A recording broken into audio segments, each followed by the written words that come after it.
Icons are more than just art, they are windows into faith, history, and resilience.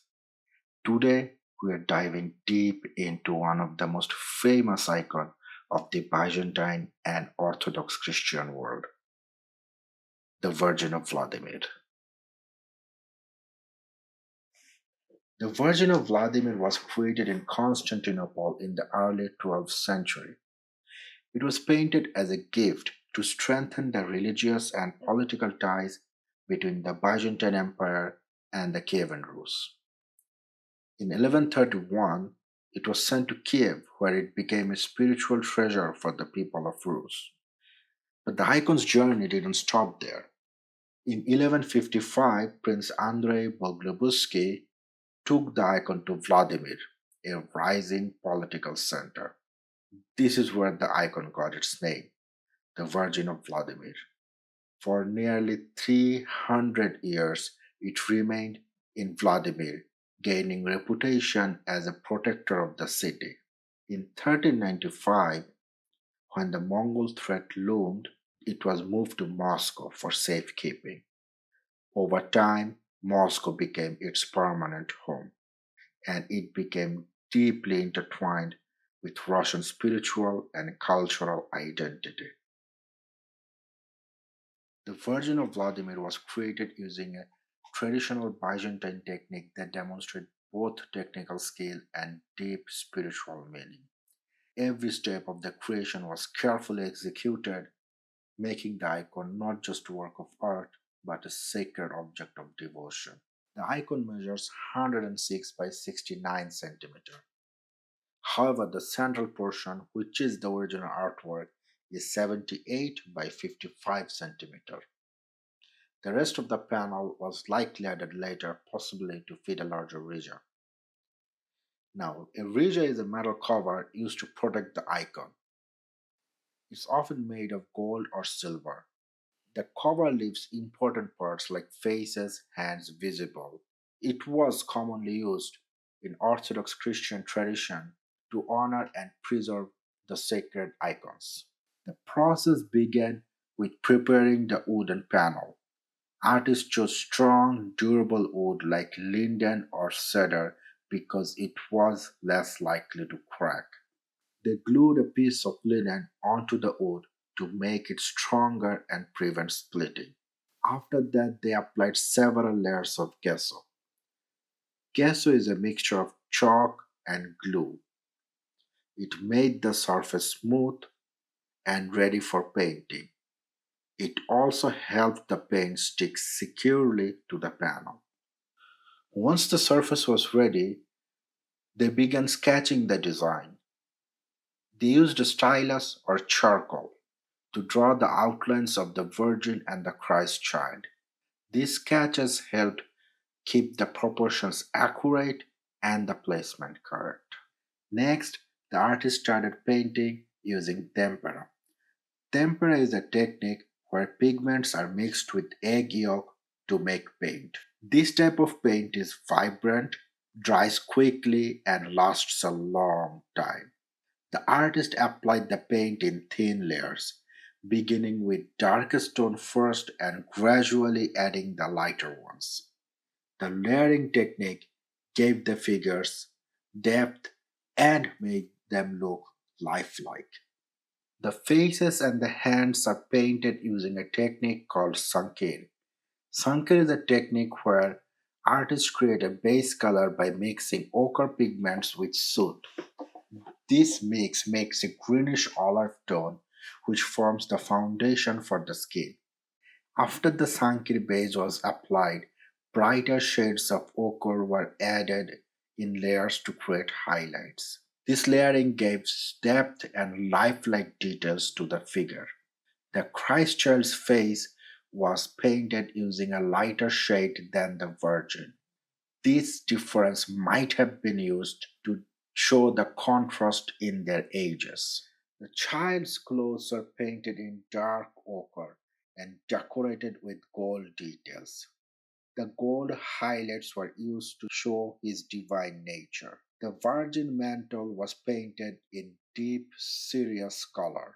These colors were chosen to represent her role as a protector and someone who prays on behalf of others. But the most striking feature of the icon is its radiant background.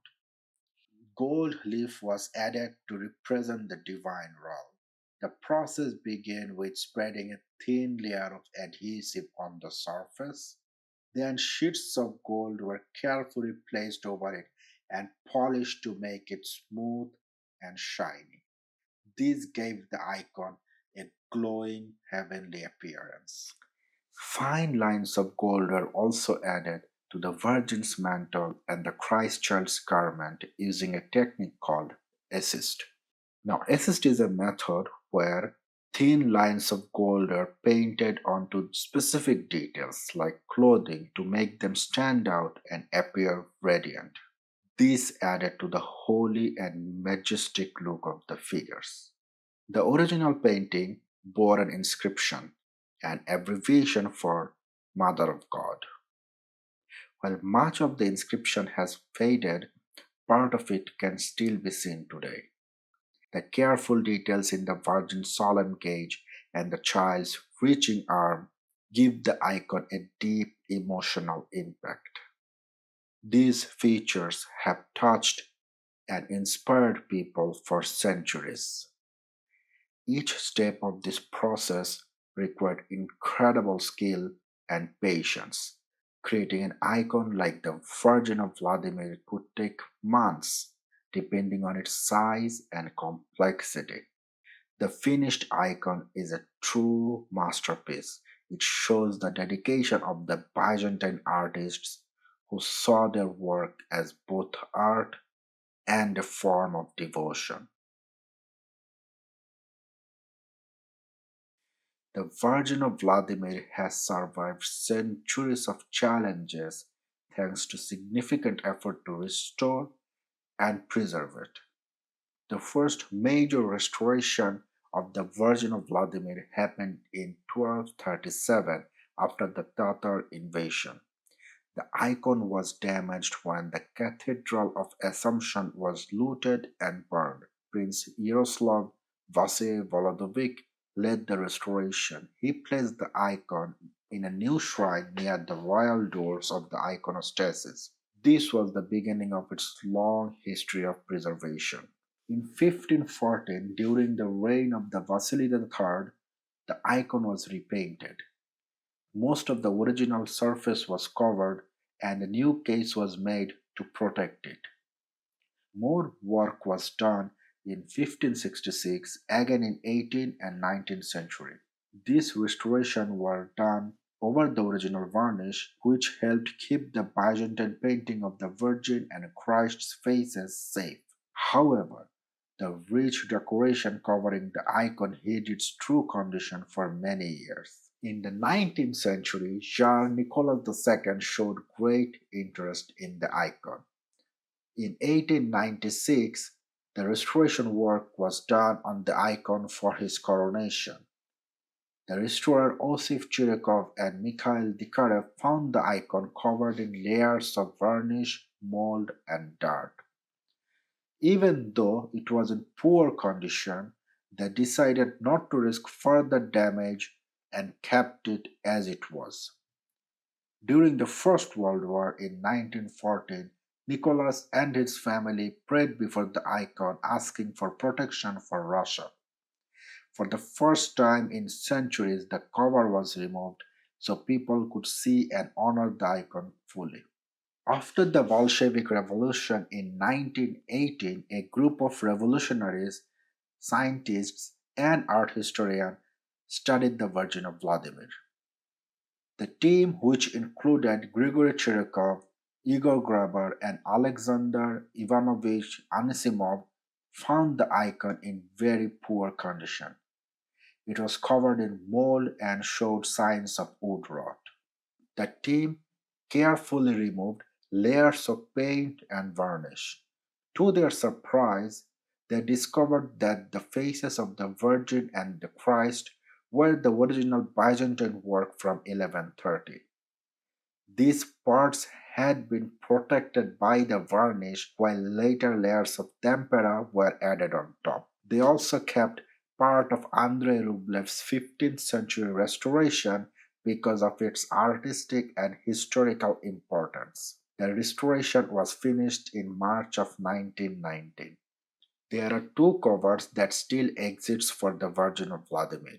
The oldest one was made in the early 15th century, either in Constantinople or by Greek goldsmith working in Russia during Rublev's restoration.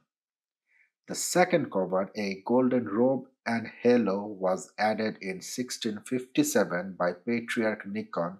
Today, both covers are displayed in Armory Museum in Kremlin. Modern restoration efforts have been very important in protecting the Virgin of Vladimir.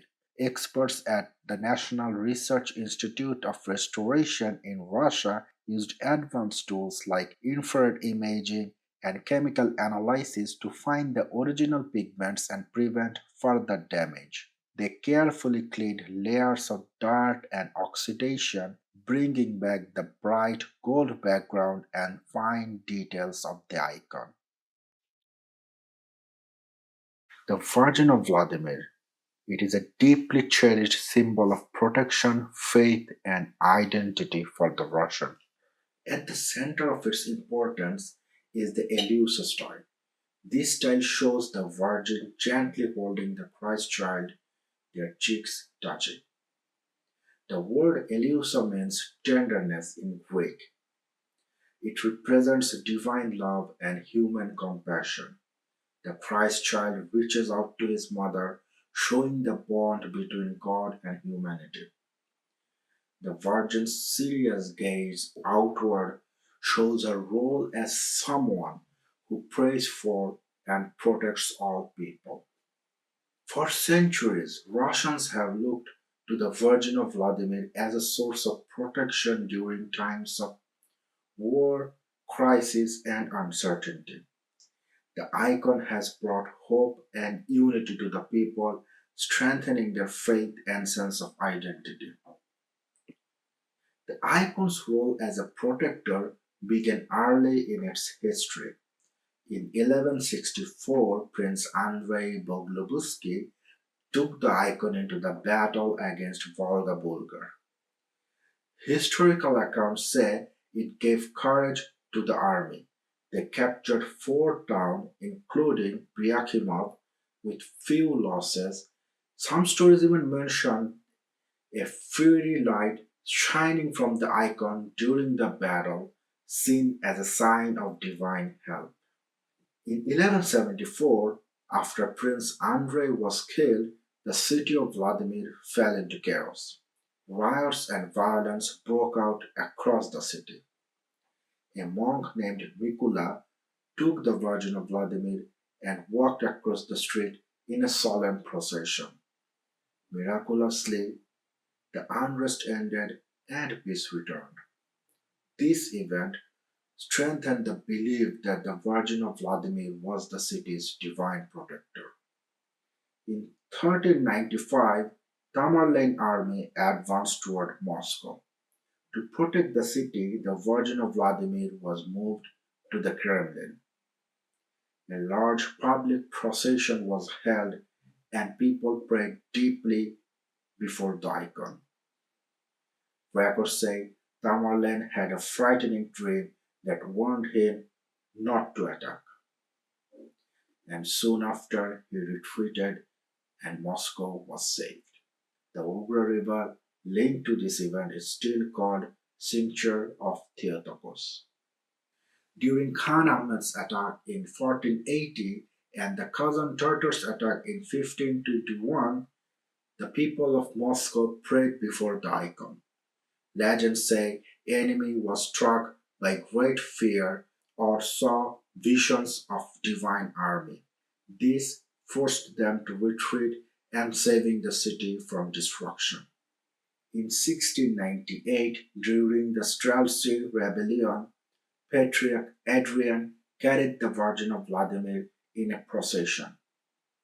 He hoped to ask Peter the Great for mercy. However, Peter responded harshly and ordered the execution of over 1,200 rebels. Even during this time of internal conflict, the icon remained a strong symbol of faith and unity. During the Second World War in December of 1941, German forces were closing in towards Moscow. The Virgin of Vladimir once again became a symbol of protection. Some stories say Stalin ordered the icon to be flown over the city to inspire hope and bless the Soviet forces. While these stories debated, it shows the icon's deep cultural and historical importance. The Nazis were stopped just miles from Moscow, strengthening its reputation as a protector. Today, it's housed in the Tretyakov Gallery in Moscow, but is occasionally brought to churches for special religious services. Its enduring legacy connects history, culture, and art across centuries. The Virgin of Vladimir is not just an icon, it's a witness to history. From its creation in the Byzantine Empire to its journey across centuries and empires, it has endured wars, invasions, and revolutions. Each brushstroke and every layer of gold tells a story of resilience, devotion, and artistry. Thank you for joining us today on this journey through the history of Virgin of Vladimir. See you next time. Paka paka.